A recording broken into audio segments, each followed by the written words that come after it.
Talking alfalfa now with our extension alfalfa specialist, Kelly Seuhs. And Kelly, for most of this crop throughout the state is pretty much cut, but there's still an opportunity for another cutting for a lot of producers out there. Yes, at this time of the year, guys are kind of winding down their season.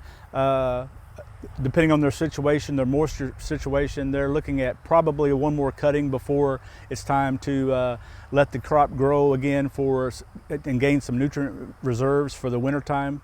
There's still that this presence of insects out there right now that we're looking at that can cause some problems if they're looking for hay, some forage. One of the ones we look at that I've seen here recently, grasshoppers are still an issue.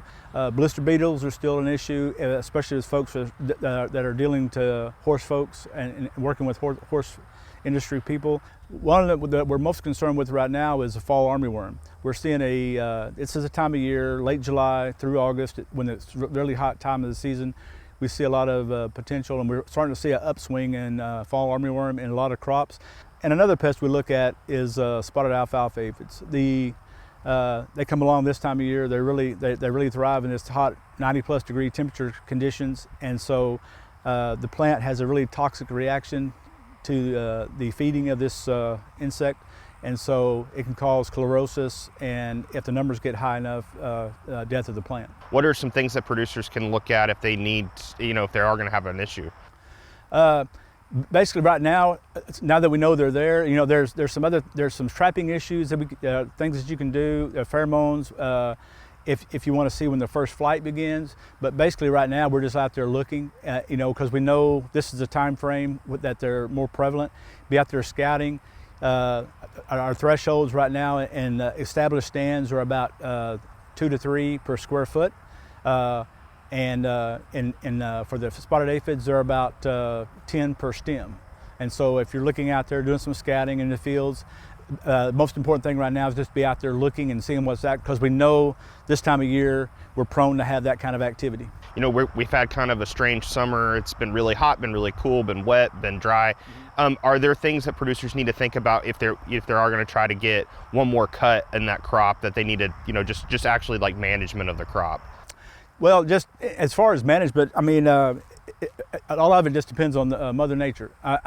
If you've got the moisture, and your growth is good enough, it's a management decision where you think you've got enough growth potential and yield potential to even make a crop.